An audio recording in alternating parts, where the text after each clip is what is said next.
Hello, everyone. Welcome to today's podcast. This, of course, being the Concealed Carry podcast, and I am your host, Riley Bowman, joined by Matthew Marister today. Hello, hello. And I apologize, we're getting started a few minutes late, but we're here.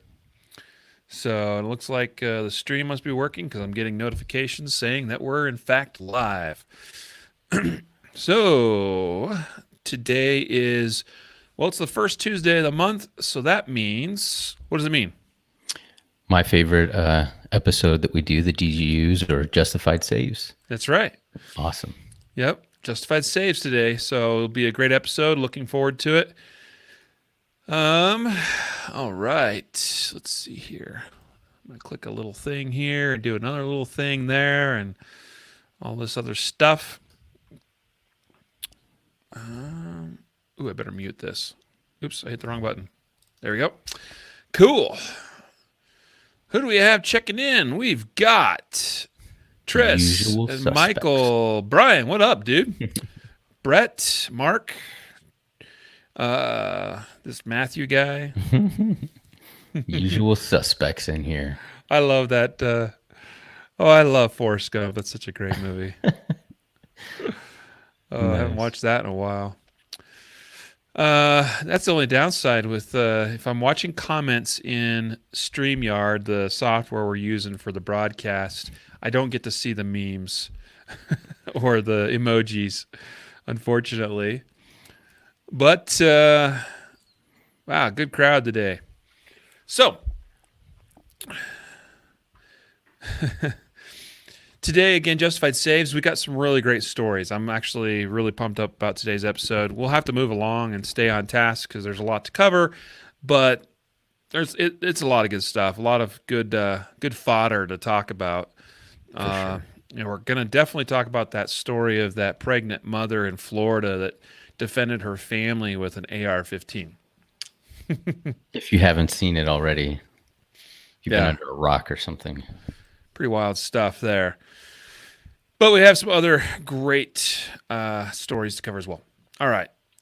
So, seems like everything's working great. We love it. This is like our sixth time, I think, using StreamYard for a stream.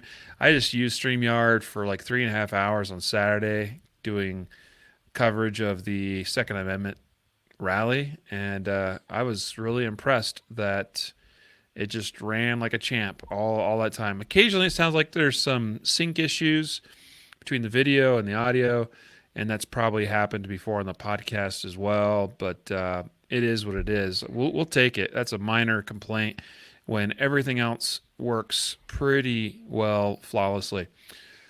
All right, let's do it. Let's record the episode. You ready, Matthew? I am always ready, man. All right. So, I see, Mark. Appreciate that feedback. It's different when you're on a phone, I'm pretty sure, compared to when you're on a laptop or a computer, just so you know. Mark's wondering about.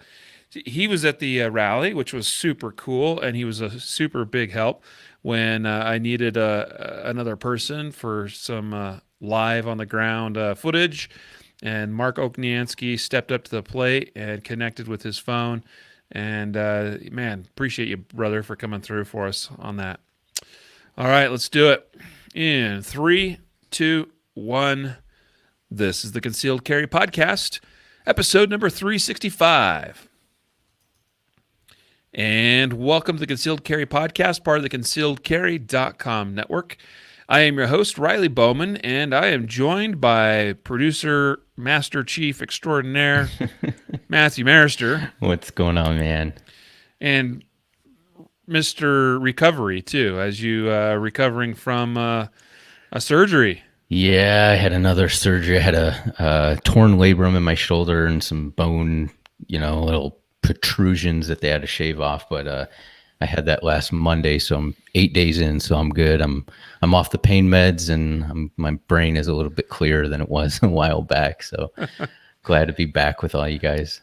And here we are making him work, in pain and suffering No, I'm good. instead of resting up. No, I rested. You guys covered for me big time. So I don't know if we covered. Barely covered. No, but we're glad to have you, bro. And of course, you still have some recovery to get through, but you're on the road, and we're glad. So thanks, brother, for being here today. Thank you. Today's episode, it being the first Tuesday of the month, this means we're covering justified save stories today. And boy, we've got a bunch of doozies today, especially this story. We're going to talk about this pregnant mother in Florida. She's like 8 months along, and boy, she had a really scary incident. We'll get into it, but she used an AR-15 successfully to defend her husband and her child, and also the child she was carrying in her womb as well. So pretty amazing story out of Florida. We'll get to that, plus a bunch of other great ones. Stay tuned. But today's episode is brought to you by CCW Safe. CCW Safe, Matthew, I'm going to let you know, I swapped up the sponsors because I thought, you know what, CCW Safe probably ought to sponsor every one of these Justified Save episodes. It makes sense. Right? Because folks are out there, defending themselves with the use of deadly force. We want them to do it successfully. We want them to have the knowledge of how to do so, both from a tactical and a shooting, skill side of things, also from a legal perspective. But the aftermath is really critical. There's a lot of things that can happen after the fact that I think a lot of people are not very well prepared for. Now, that's one of the things we try to do on the podcast is help folks prepare for the aftermath of a shooting. If they in fact have to go through something like that. But a wonderful partner to have on your team is CCW Safe. So I would encourage you to look up CCW Safe. You can go straight to their website, ccwsafe.com. And also, if you want a straight up, no BS, non-biased comparison of all the various self-defense coverage plans that are available out there, including CCW Safe and their competitors, I would encourage you to check it out. I think what you see there on that spreadsheet it's actually, there's a whole bunch of information on that webpage, but there's a table. You can compare them all side by side. I think is really helpful. I think you'll probably make some of the same conclusions I did and why I became a member of CCW Safe, but go check it out. No pressure. Concealedcarry.com/insurance is where you can see all that comparison information. But we appreciate CCW Safe for their support of the Concealed Carry podcast. Thank you very much.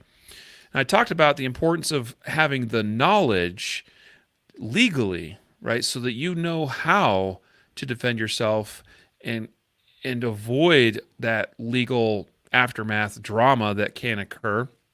And as our good friend Andrew Branca is well known for saying, it's his tagline, hard to kill, hard to convict. And I am sporting a new Law of Self-Defense mug. That on the back says right there, hard to kill, hard to convict.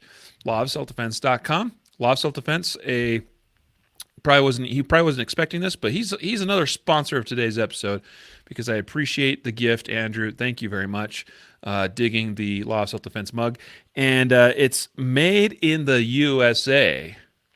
So that's cool because most of the time you find, swag like this these days, it's coming from China. This is good quality stuff. So supporting, American manufacturing and jobs here. Pick up one of these mugs. I think they're available for sale on lawofselfdefense.com. So there you go. Got to have another sip there. Of some I'm water. jealous. I want the coffee and the mug. Yeah, everyone's like, coffee? It better be coffee in there, and I'm like, no, it's just water. Sorry. Still a cool mug. All right. It's not root beer, Mark. Sorry, buddy. Mark commenting on Facebook here today. So today's episode is the Justified Saves episode.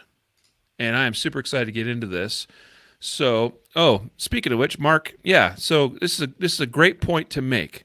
So Mark commented that he heard that Andrew said that he got a shipment of mugs and realized they were from China, and he was like, not gonna work.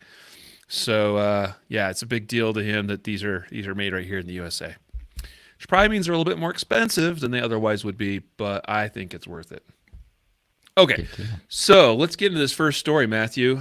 This one was out of Florida, and I saw it plastered all over the interwebs last week.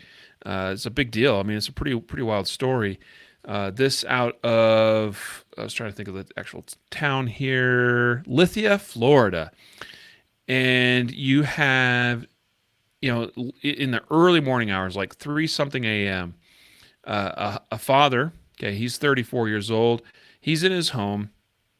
Suspects come into the home. They break into the home. Oh, excuse me. I said 3 in the morning. It's 9 p.m. I must have been confusing another story. We got a bunch of stories today to cover. So about 9 p.m., these two armed men storm into the home. They pistol whipped this woman's husband. So they pistol whipped the homeowner, the male homeowner, and then they grabbed the 11-year-old daughter. Wow, this is pretty intense. Yeah. So they come into the home. They pistol whip the dad, grab the 11-year-old child, and the pregnant mother, wife to this man, she hears the commotion, comes out of the back bedroom to see what's going on, and one of these men fires shots at her. Apparently I presume she was narrowly missed. That's pretty crazy. She's 8 months pregnant. She goes back into the bedroom, grabs an AR-15, and then comes out and fires apparently just one round, but that's all it took. You had two men with two pistols, two handguns, and one pregnant lady with an AR-15. And one shot was all it took. She did strike one of the suspects, and deputies found that suspect dead in a ditch a little while later. But that's all it took, and boy, they got out of there quick. So crazy story out of Florida. We're told how nobody needs these so-called weapons of war, but yet here we have an example where this so-called weapon of war was used in a personal defense context. And I'll tell you, because we cover these stories so often like we do, Matthew, I know, many of our listeners know, this happens more frequently than people realize. Yeah, and not just. I mean, the thing about it that struck me is that we see these stories because we cover them all the time, and but to most people it's like, oh my God, she's an AR, and to us it's kind of like, well, yeah, she's an AR. Like, well, why wouldn't she? She's pregnant, and she's able to still shoulder this firearm, fire off one round, be accurate with the round indoors against two attackers, not strike her husband or anybody else or child that was being pistol whipped or was grabbed by the two guys. And it couldn't go any better. And it just shows like the whole reason why these guns, these weapons of war that they say that they're the benefits of them far outweigh what these people are saying. And so to be able to easily fire this firearm, not have a lot of recoil, be able to manage the recoil and be able to, have a magazine of 30 rounds in it, say, just so far superior than, in my mind, a shotgun in this situation. I don't know the whole layout of where everybody was and the distances, but I can tell you that, shooting a shotgun inside a home with somebody who's being pistol whipped and not hitting the person that's being pistol whipped and just the bad guy that's the pistol whipper is probably going to be difficult, right? Like depending on the spread and the choke and all that stuff. So, but an AR is just, it's just such a perfect firearm, and it just shows why in this situation. So, I just, and the reason why I picked this, if you're following in the links to these stories, I picked an article from .uk overseas because it is big enough. This is a big enough story that it's not just a little local thing. This is worldwide or nationally shared. So Yeah. Big story, man. And the dude, you can see he got worked up. He got beat up pretty good. Yeah, it took a bunch of stitches to put him back together. He had a fractured eye socket and sinus cavity. I mean, they beat him pretty violently. Yeah. So I got a chuckle when I think about the Brits over there with their cup of tea and drinking their cup of tea, reading about this AR-15 being used to defend a family. Just got to chuckle. That image, like, what's going through people's minds? Like, obviously, they should read this kind of thing and be like, well, that's remarkable that a weapon of war, an assault weapon, could actually be used in a positive context.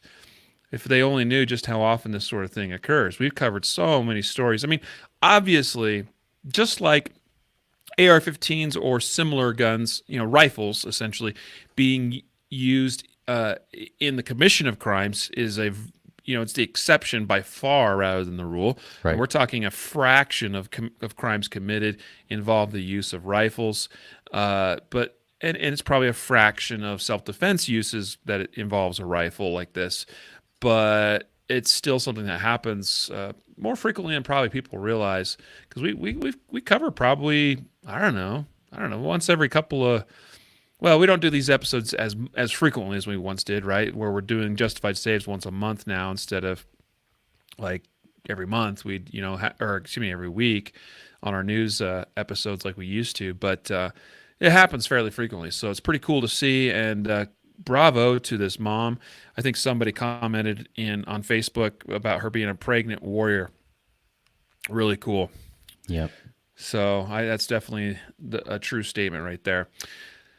So there's this story. It's an update. This actually happened last year in May. So this is out of the Columbus, Ohio area, I think. Mm-hmm. And so there was this. So there's a gentleman by the name of Josh Farrell, and this was considered a self-defense situation, but he was later arrested and charged with murder, and he was convicted of murder. Matthew, you've been following this, I imagine. Can you kind of give us a summary of what happened in this situation, in this case? Yeah, a little bit. So there's a history between these two guys. So initially, it was these guys get into a fight out in the street in their own neighborhood. They both live in the same neighborhood, and they get into a fight. And the one that ends up dying is on top of the concealed carrier who ends up shooting this guy. And he tells the guy, "Hey, get off me! I'm armed."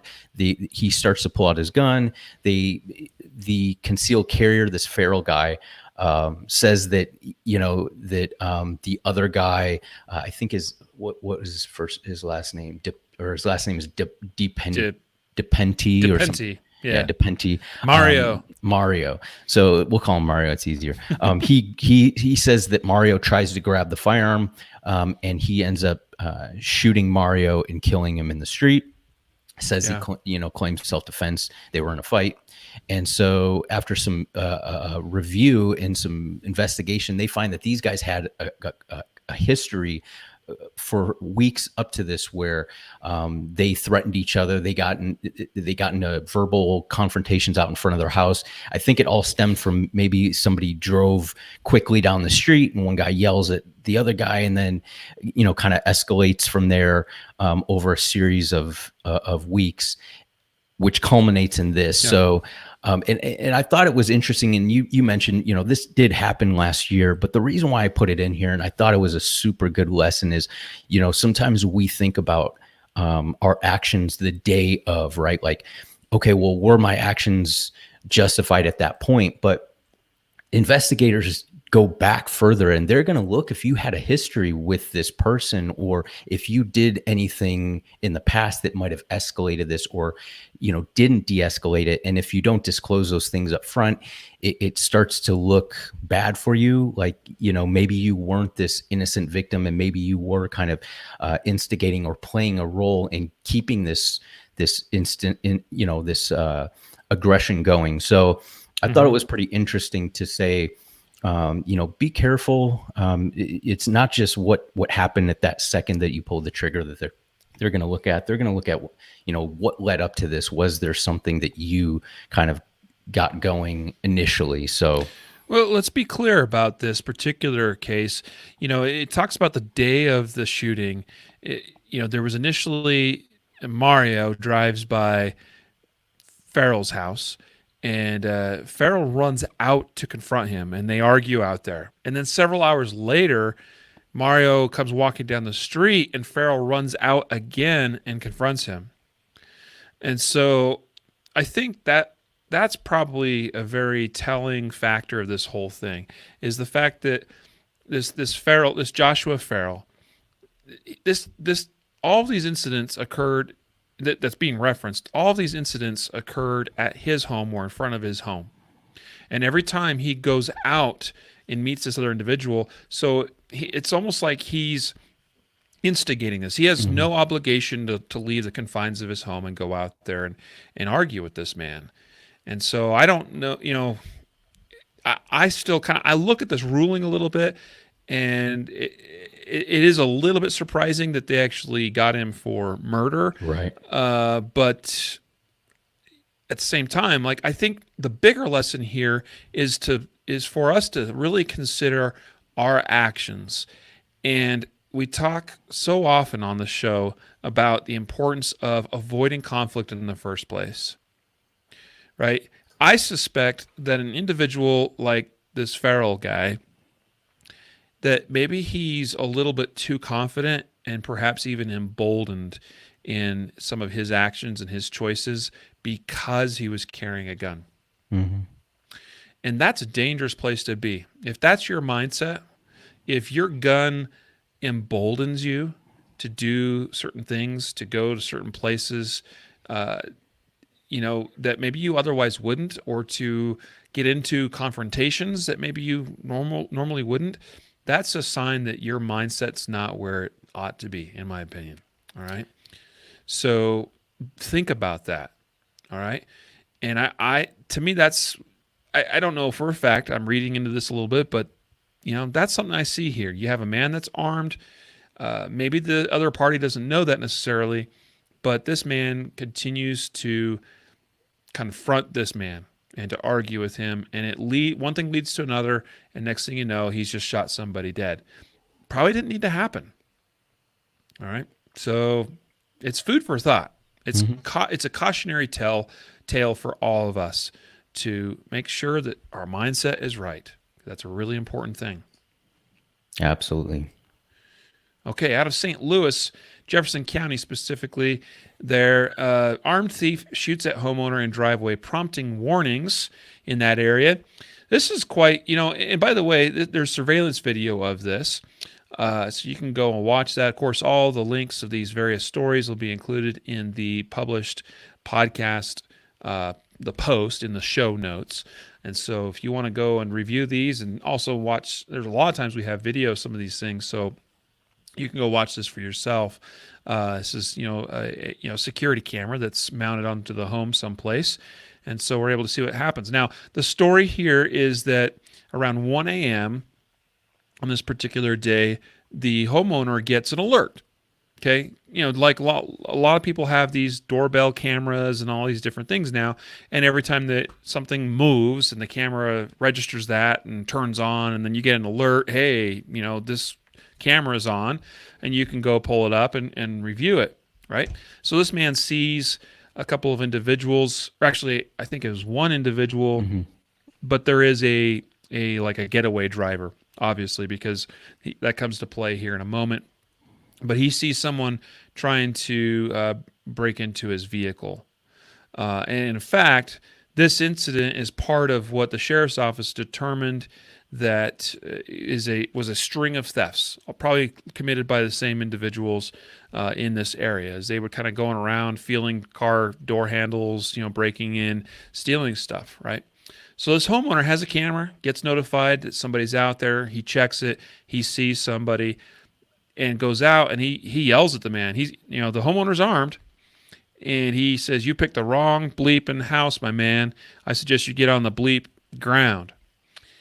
And right at that moment, the suspect makes a bird call. It says it sounded like a bird call, then fires 3 rounds from his own gun as a vehicle pulls up. He then gets inside, and the car drives off. So the homeowner is successful in the sense that, okay, he prevented a crime from taking place, and he's successful in that he didn't get hurt. But this was what I would call a near miss of death, because I don't think he knew what he was getting into. No. And I think, again, this is another example of someone that's probably a little bit overconfident in the fact that, hey, I've got my gun. I'm going out there with my gun. I'm going to stop this person from breaking into my car. And before you know it, 3 rounds are coming your way. And you're lucky you didn't catch one of those between the teeth. Yeah, and we've dedicated entire podcast episodes to this topic, right? And we cover it almost every. I mean, I would say almost every week we have like a what not to do, and in a story like this where somebody goes out basically seeking conflict with somebody, with the idea that because I'm armed, I'm going to be able to handle the situation. And, when you said, I think I'm guessing that this guy went out there and he was a little overconfident. I don't believe that's speculation at all, because if you look at the last sentence, this guy gives us a statement and he says, I didn't expect to get shot at. So I'm just glad today that I'm alive. And I'm looking at that statement and I'm saying, why didn't you expect to get shot at? You're going out confronting somebody who is a criminal. You don't, I mean, yes, there's probably more car burglaries that occur with people that are not armed and not going to shoot at you than are. But why would you go out with a firearm to confront somebody not thinking that that was a deadly threat? If you didn't think that that was potentially a deadly threat, or why would you bring your firearm?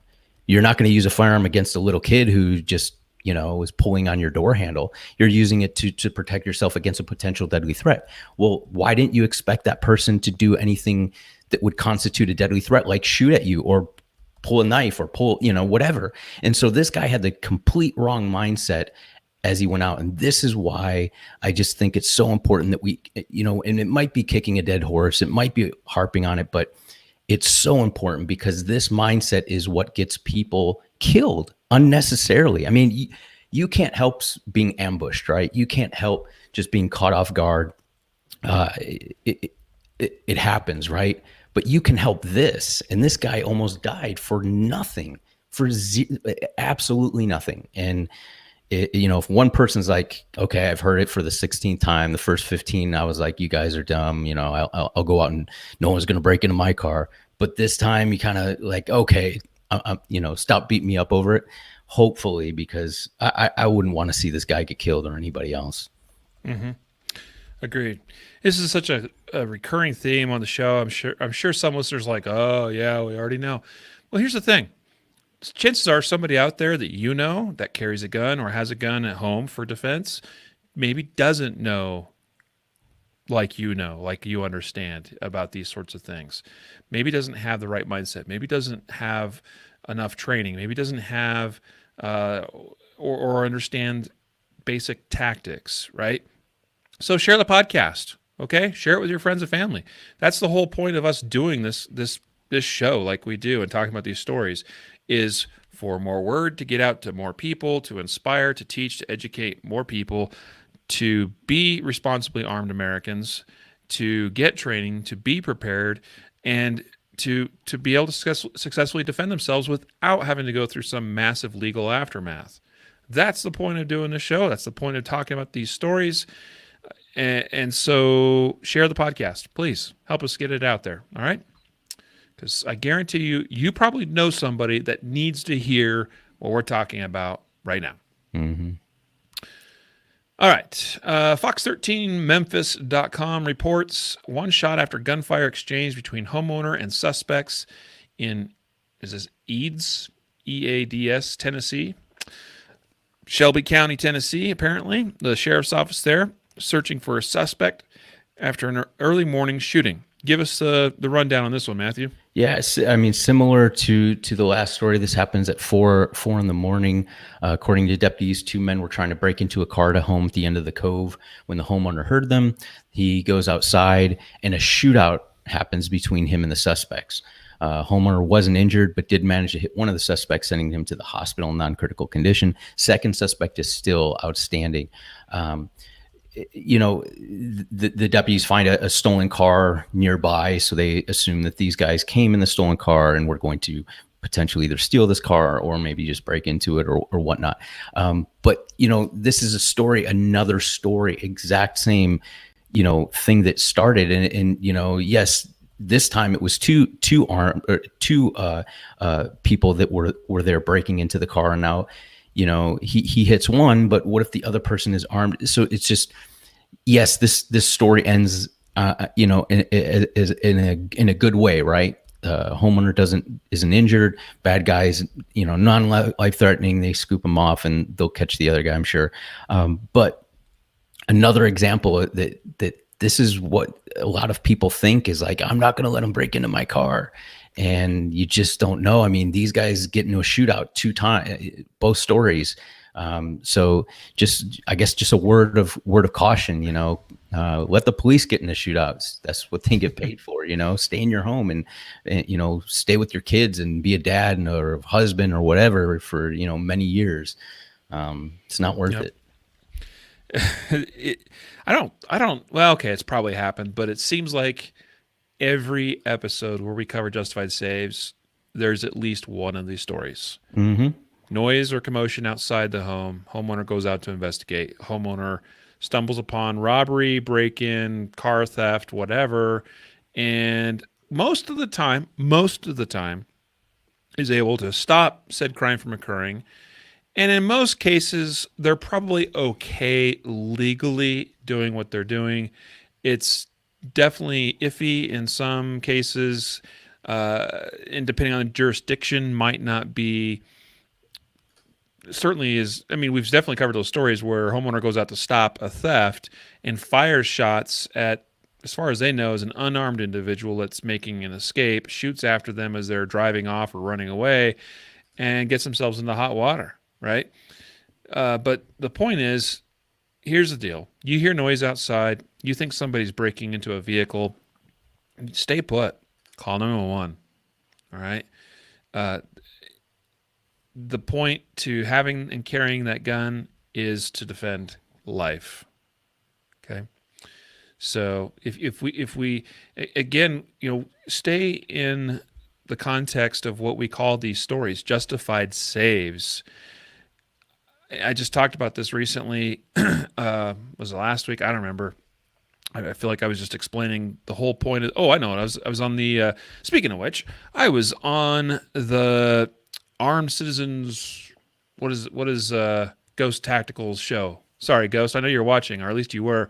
Armed Citizens podcast. Armed Citizens. I'm sorry. I don't. I'm probably butchering the name. But I was on Ghost Tactical's show last week, live, last Tuesday evening, which was awesome. We had a great show, and I was explaining the whole definition of justified saves, right? Justified, meaning that it's within context of the law, right?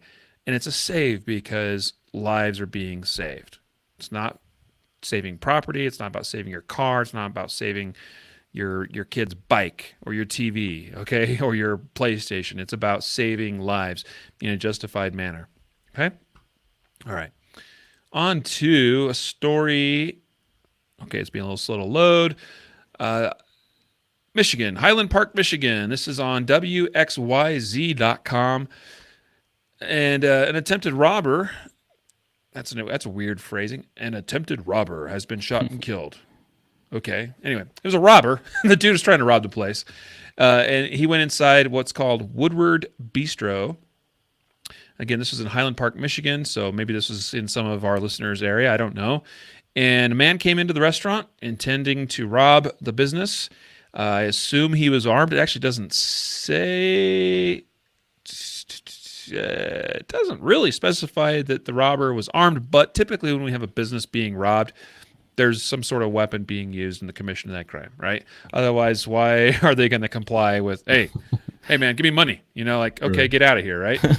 So anyway, so it's presumed that he's armed. He came in to rob the place in a concealed pistol license holder. This is a CPL permit. This is Michigan. That's what they call them there. And it says that the business owner is the one that had the permit and was carrying a gun. He drew, he fired, he killed that robber. Yeah. And what's interesting in the story, and there's a little bit of twist in that this is nothing new, right? Like we could cover these stories all day long. there was a waitress that was hit by some gunfire. All right, she was hit. I believe it was one time, and they initially thought it was the suspect. After they figured it out, the suspect never fired his firearm. But the waitress was grazed by the shop owner, the restaurant owner, who actually was defending against this attempted robber. So it's kind of goes into the idea of yes, totally legal, totally justified to do this, right? But like also understand your abilities and your training and what the what the possible downfalls are if you miss or if you don't put well-aimed shots on target, because she was grazed, she wasn't killed, but imagine, killing one of your employees. Not to say he shouldn't have done what he did. I'm not second guessing that. I'm just saying it would have been rough for this guy, right? So Yep.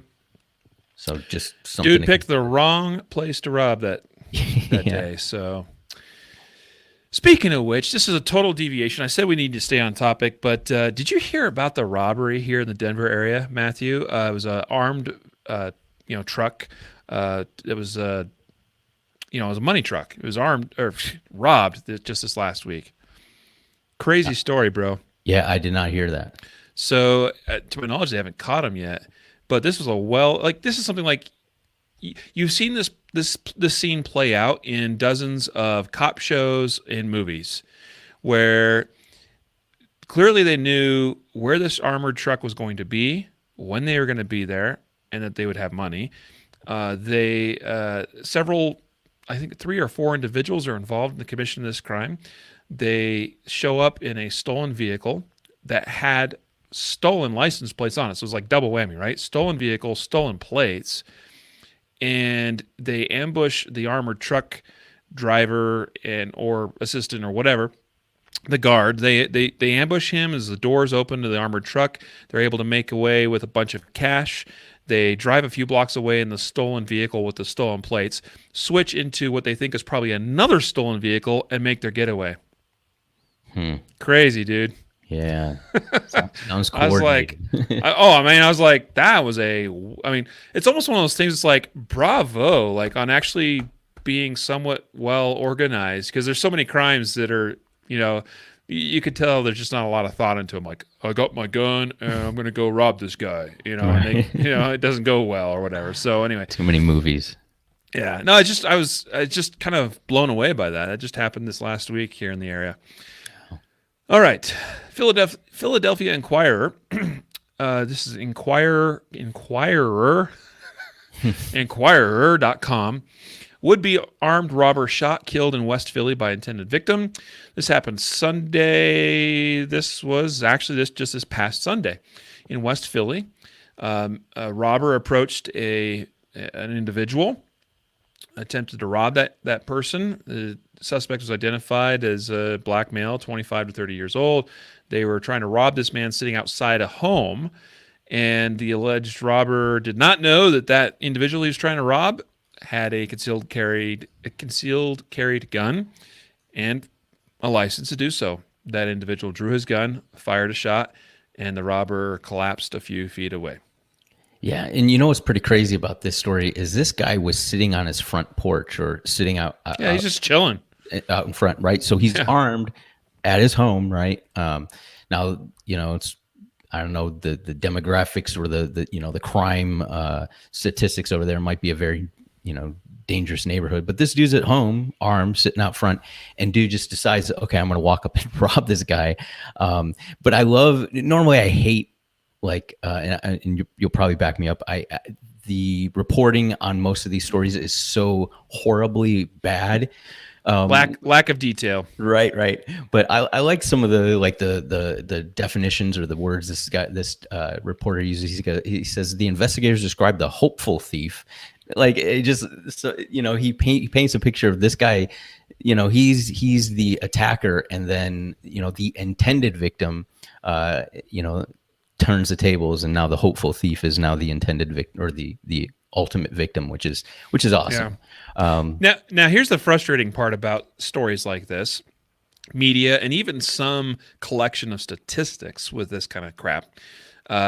So next paragraph down from, you're talking, or two paragraphs down from where it talks about the hopeful thief. Right. It mentions it's not going to release the dead man's name yet, but then says that he was at least the third person to die and the sixth injured as a result of gun violence in the city this weekend. Yes. So they're lumping this in with, even though this is a completely, as far as we can tell, based on the relatively sparse facts that we have here, but it seems pretty cut and dry. I mean, robber approaches man sitting in front of his home, just chilling, minding his own business, tries to rob him, man shoots him dead.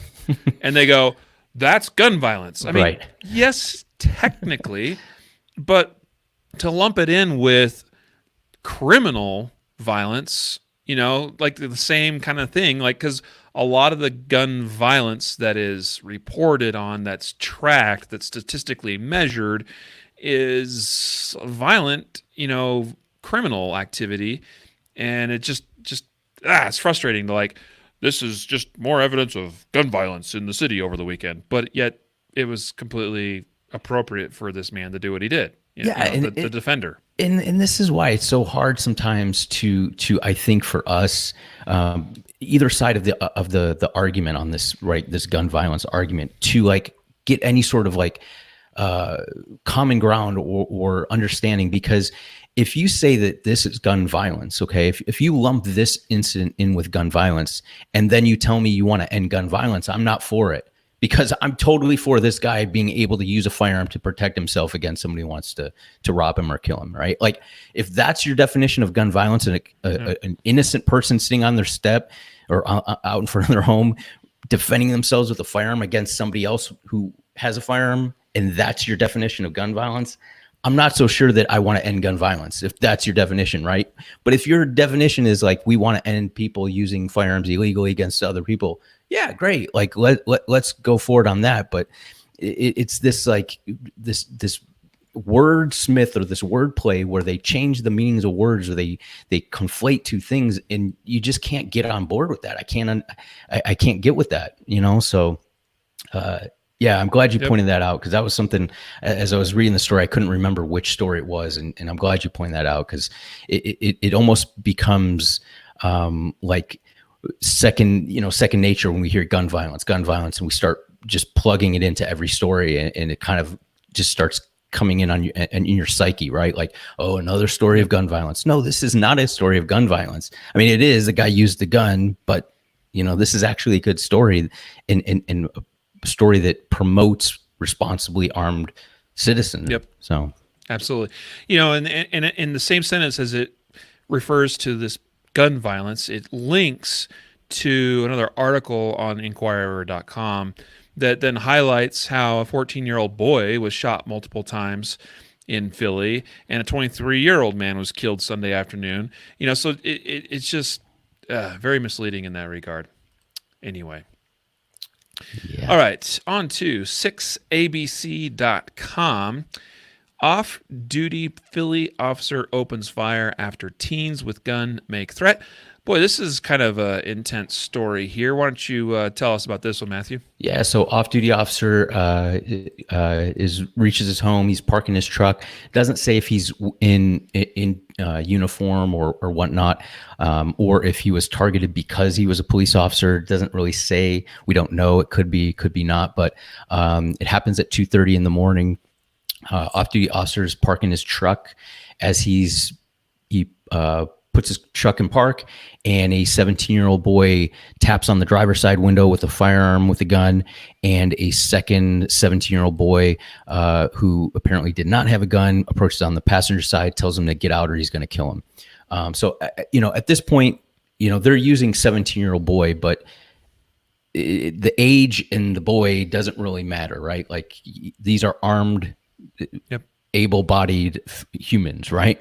Yep. And so the officer pulls out his firearm and fires one shot. He doesn't hit either, the one suspect that is up on the driver's side, misses him. The round doesn't travel far. It goes into a parked car, and they run off. The two suspects, they're outstanding. They don't catch them or anything.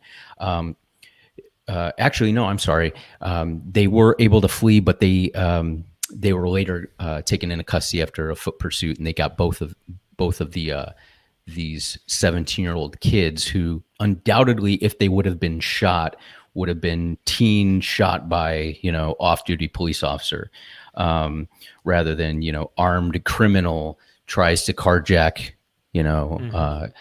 off-duty officer. It was interesting as I was reading this story because I was actually carjacked when I was 19 years old, and this is exactly what happened. I mean, there were three, but exactly. I mean, taps on the window, other dudes on the other side, and other guys walking up in the front. Hey, get out, or we're gonna kill you. And so I was putting myself in that situation. It put me right back there, and I was just thinking exactly. I didn't have a firearm. I wasn't a concealed carrier at the time. I didn't even have guns or anything like that at the time. But thank God that this dude had his firearm, because who knows what these kids do. And sometimes it's easy to say, well, they were 17-year-old kids, they're not. I will throw a little wrinkle to the 17-year-old kid is not as dangerous as the 30-year-old convict. A 17-year-old kid, sometimes they don't really know exactly what their actions can produce, right? And so where maybe somebody who's older or a convict is like, man, if I pull this trigger, and kill this guy or something, I might be charged with murder. A 17-year-old kid just doesn't really grasp it at that point, right? And so sometimes a younger criminal is sometimes a little bit more dangerous than than an older, more your seasoned parolee or something like that. So just something to think about. By the way, I find it curious that this happened the same weekend as the previous story we just covered, talking about the gun violence thing. This is also in Philly, so but curiously, they didn't mention anything about this being gun violence. It was an off-duty cop, so maybe it makes it different. So the thing I kind of latched onto with this story, Matthew, is the reference here. About 2/3 of the way down the article, it talks about how the officer fired several times and didn't hit the suspects in any of those shots. And you noted how a bullet went through a van parked across the street.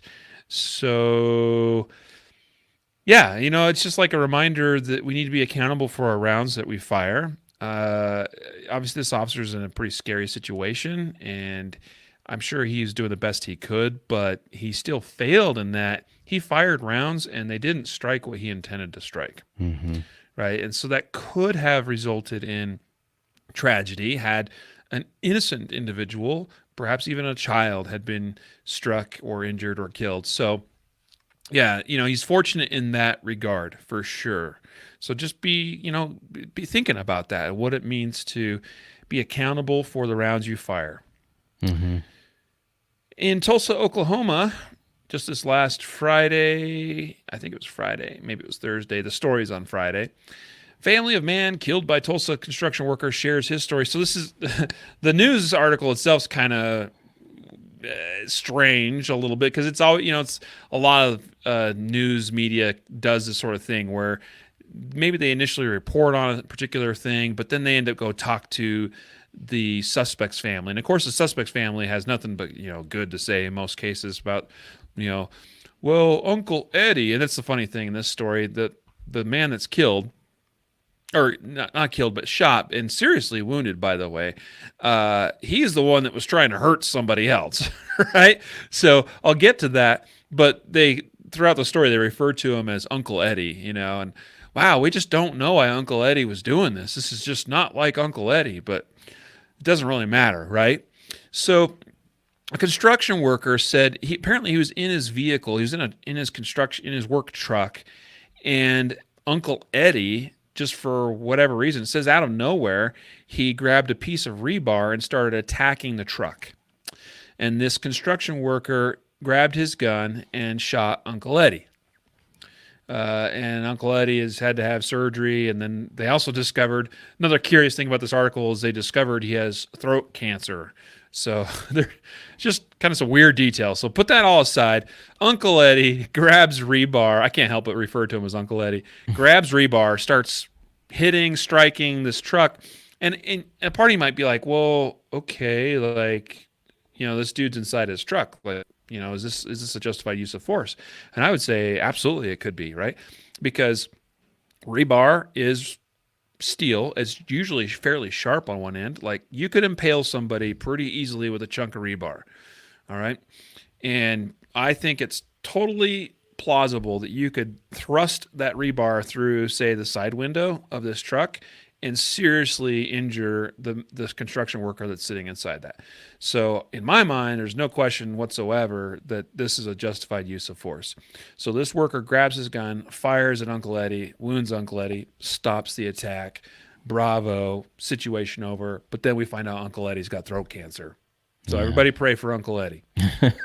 Well, yeah, and and this, and here's the problem. Like, people that commit crimes do have families, and sometimes those people, and I'm not defending people that are trying to victimize other people. In this case, this guy, from what the backstory is on this guy, he did have some sort of mental issues that were very, very recent prior to this attack, right? He went in and went into like a that says that he tried to break into a restaurant. Then they took him to the hospital, and he left the hospital, and then the family files a missing persons on Uncle Eddie, and they can't find him. And then they find him only after he's been shot because he tried to attack this dude in the car or in the truck or the truck itself. But and it's hard sometimes to read the families who are not criminals, right? And they say, and so they say, I don't feel he went to harm that man in the truck, Robbie said, talking about his Uncle Eddie. I think he was cold, hungry, a little delusional, and looking to get warm or find a way back home. Yeah, he might have been, but normal people don't do that with a piece of rebar smashing into a truck, right? Like if they're trying to get warm or find a way back home, there's other ways of doing it. So I think that he definitely had some sort of mental issue that was going on, maybe substance abuse or something like that. I'm not saying that it's not in the story. I'm just saying he obviously had some sort of issue that caused him to do that. But just because he doesn't have a history of violence or anything, the fact that he's acting delusional or doing things like that kind of bolsters this guy's case that, hey, I mean, this guy was out of control, like, and very wasn't acting rational. So, Yep. Well, and that's the thing here. Like this guy inside his work truck, he has no idea. He doesn't know the backstory. He doesn't know who this guy is. Maybe, So like it's really irrelevant. That's why I'm humored by this story, because it's a weird way of kind of telling everything. But anyway, poor Uncle Eddie. I hope he gets some help. Seriously, I do think there's probably something mentally off with him, and I do actually hope he gets some help. And for sure, fortunately, construction worker dude's able to defend himself successfully. That's a win. Uncle Eddie doesn't die. Actually, I'd say that's a win. You know what? I know that there's a lot of times that we kind of probably feel relieved, and people probably even joke about, or people actually say, "Yeah, I hope that robber dies." He deserves to die. Pointing a gun in this innocent person's face, and they shot him. I don't want necessarily anybody to die, and that shouldn't be. Again, talk about mindset and the importance of where our mindset is at. Like we shouldn't desire for anybody to die. Okay, and I understand what people are kind of saying and what they're getting at. Like I can kind of relate to that a little bit. I mean, there's definitely really bad, terrible people out there. And yeah, on the one hand, you're like, we don't need someone like that in this world. Like they should, I get it, okay, but we shouldn't be wanting anybody to die. And I'd be really cautious about things you post online as it relates to that too. Okay, guarantee you that kind of stuff will get reviewed by a prosecuting attorney if something that you did is even remotely questionable. Okay, and in fact, some statements like that could actually maybe be the deciding factor as maybe a prosecutor's looking at something that is pretty clearly justified self-defense, but then they start doing some digging on you and find some questionable statement that you said about something, about a criminal and how they, shouldn't be allowed to get away with a crime and that they should get shot and die and stuff.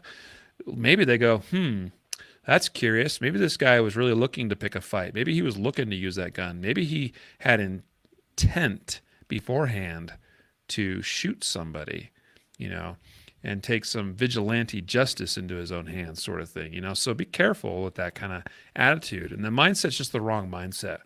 So that's my point is like, win for the construction worker, win for Uncle Eddie that he didn't die. Like, that's fortunate. And now I hope he actually is able to get some help. Okay? That's only fair to say, I think. For sure. Final story, LATimes.com. This is kind of remarkable, Matthew. The headline sounds, again, it almost sounds like, I was talking about this armored truck robbery here in the Denver area. Right. Like, this also sounds like something you'd expect to find in the next episode of, I don't know, The Rookie or something on whatever channel that's on. I don't know. I just see advertisements for it. Anyway, Armenian gang extortion attempt led to gunfire at North Hollywood Market, police say. Okay, so let me set the stage. You have this store. It's called the Royal Fresh Market, all right? And the owner of this store is Armenian.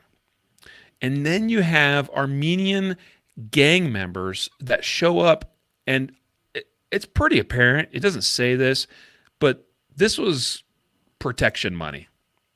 Plain and simple. Like these dudes, they're in the neighborhood, and they're like, come on, pay up. Right? Like, we'll protect you, but you got to pay the tax, And so they're trying to get $100,000 out of this business owner. And let's just say that this business owner decided he'd had enough. So it says the market's owner had 2 weapons. And he and gang members exchanged dozens of rounds that struck several cars and left the parking lot littered with spent casings. Like I said, this is like out of a TV show. Right. I mean, gang members showing up, pay us the protection money, buddy. And store owner says, had enough. Bang, bang, bang, bang, bang. And you have a full on, like, this is like a shootout between a gang and the store owner. Nobody was injured, at least that was reported. Crazy. Says that the store owner had a long gun and an automatic handgun. Yeah. Semi-automatic, right? So, yeah, what's your analysis on this as well? I just kind of give some of the background, but No, I mean, there's not much. Obviously, he knew, or the shop owner is like, okay, we're getting extorted by a dangerous gang, right? And I'm not going to not be armed. And so he's able to defend himself. And I think that this is not because, Mark says in the comments, he lives like a mile away from here. Most people probably listening or aren't like Mark, living a mile away from this specific place. So they're like, big deal. I'm not near any Armenian gangs or anything like that. But this is kind of like an example of what can happen when, if armed citizens are not, or citizens are not able to arm themselves, but criminals are, then the balance of power switches way over onto the criminal side. And this Armenian shop owner has no choice other than to pay extortion money or lose his business or, be shot up on the side of, and he's trying to make a living. And so I think sometimes, we can overlook the immense importance of citizens being able to be armed, not just in their home, and it's been affirmed as a right to protect yourself and that, but also at your place of business and to and from in your normal life, because this is pretty serious, right? Like, these dudes weren't playing around, and it's remarkable to me, and you don't really see these stories that often, right? Like, it's kind of like an old gang movie or something like that. But this stuff happens, right? And to be able to thank God that this guy was able to defend himself. Now, who knows what's going to happen in the future, right? Like, is this going to escalate the situation? Possibly. Yeah, that was what I was thinking about. Like this, I'd be really worried about that guy. Mm-hmm. Yeah. I am worried about him. Like that, I guarantee you, those gang members are probably going to want to somehow get back at him. Yeah. Oh yeah. I mean, Dicey. yeah. But Yep. now they know he's armed, so it may think a little different. Yeah, sounds like this could be the next plot line for John Wick 4. So anyway, wow. So that brings us to the end of our many awesome educational, many of these, man, a lot of lessons to be learned from this stuff. News stories, justified save stories. I hope that you enjoyed listening to these and that you got something out of it. I mean, that last story probably doesn't apply to a lot of people, as far as I'm probably not going to find myself being extorted by gang members anytime soon. But just think about, I mean, what I think about is it's no different than any other self-defense situation where you got likely multiple attackers and you got to defend against them, and you're one man with one gun. In this case, this guy had two guns apparently, but still, most people are going to have one gun and maybe multiple attackers. And occasionally, gunfights can become prolonged. So, this is one of the reasons why I like to carry a gun with at least 10 rounds. 10 rounds is kind of like my minimum, where I start to kind of feel somewhat comfortable, because most of the time that's going to solve your problem. 15 rounds feels a little bit better. Okay. There's a lot of times, I've been carrying the XL, the SIG. I also have the Springfield, the Hellcat. I'm working on doing a review on, which is also a pretty remarkable gun. 11 round standard magazine, 13 round expanded magazine. The SIG P365 XL I've been carrying a lot lately. 12 round standard capacity. A lot of times I'll have that spare 15 rounder with me as well. So anyway, I just use this story as another one of those things. It's like sometimes people are in prolonged fights, sometimes with multiple attackers. Not common, not that frequent, but it can happen. So I don't know. Some people are comfortable with a 5-shot revolver. Yeah, okay. And there's probably times where, in context, where that's fine. All right, but for me, I like to have 10 rounds or so. All right, today's episode was made possible, brought to you by CCW Safe. Again, we encourage you to check out CCW Safe at ccwsafe.com. I'm a member. I hope you will be too. If you're looking for self-defense coverage, check them out, see what they have to offer. You can also compare all these other various self-defense coverages at concealedcarry.com/insurance. And again, today's episode brought to you by the Law of Self-Defense. Thank you very much, Law of Self-Defense, for this awesome mug. And also, by the way, Andrew has a really great video. I think it's not available for free, but I think it's available online streaming and also as a DVD. He compares these different self-defense coverages. Really, really informative video that Andrew Branca put together. I mean, this is from an attorney that is the creator of the Law of Self-Defense, and so he really understands these types of cases. So anyway, check him out. Appreciate Law of Self-Defense and CCW Safe. So with that, it's time to wrap it up. And oh, wait, no, it's not time to wrap it up. We got to do a giveaway. What was I thinking? So, Matthew, we've got to pick a winner of, what do we got here? What's our prize this week? Quick draw, wasn't it?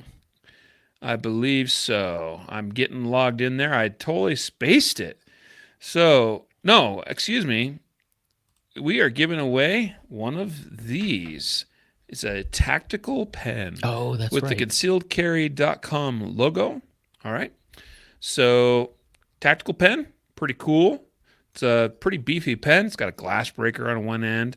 But this is definitely something that could be effective as a striking device or even a stabbing implement if you needed it to be. So cool little concealedcarry.com tactical pen. So let's pick one of our lucky winners right now. Here we go. In 3, 2, 1. Evan is his name, and he did not put in a last name, so I have no idea who this could be. Anybody for all we know. Anybody with the name of Evan. So actually, I do have an email address here, and we'll be in contact with Evan. So congrats to Evan on being the lucky winner of this great tactical pen. So there you go. Folks, don't forget to sign up for the weekly giveaway at concealedcarry.com/podcast prize. What is our next giveaway? Matthew, you just put this together today, didn't you? Yeah, it's the Tacware T350 light. Awesome. Tactical flashlight. Yeah, it's a great little tactical light, compact size. It's pretty bright. I like, though, that, it has this dial that you can change from high to medium or low. And then I think the third position is strobe. Is that right? Yeah, I think so. So it's got and that dial is super cool because what I appreciate about it is I don't have to like tap through things like 1 tap means this, 2 taps means this, 3 taps means I get a strobe, 4 taps plus a long hold does, like right. It's you so just confusing. I want 1, I want 2, I want 3, and I believe the number 1 is the brightest setting, and 2 is a lowest setting, kind of like an admin type light, and 3 is strobe. So dial to what you want, hit the button, away you go. I appreciate that in a flashlight having, because sometimes, one of the things we talk about with tactical lights is kind of like a negligent discharge with a light. You know what I mean, Matthew? Right. Where you're in a tactical situation and you don't want to necessarily give away with this big, bright, blinding light, but you need a little bit of light for some sort of administrative type task. That's the sort of thing you want to try to avoid. That, I just need a little light so I can do this one little thing before and it's probably a little bit more applicable to a lot of law enforcement work, but still I appreciate, knowing exactly what setting I'm on and getting the light that I want. So we're going to give away a TW350 Tacware light. So make sure you sign up at concealedcarry.com/podcast prize. Guys, thanks for listening and for being a part of this episode. We will catch you next time. A reminder to train right, train often, and train safe so you can fight hard, fight fast, and fight true. Take care. Cool, guys. Thanks for watching. I apologize. There was that I didn't acknowledge it because I just didn't want to. I didn't feel like having to do any audio editing, but we did lose the Facebook feed fairly early on, like probably 15 minutes in or so to the broadcast, and no idea what happened, but we got it back, and thanks for coming back and for watching. So, all righty, we're going to let you go. Take care.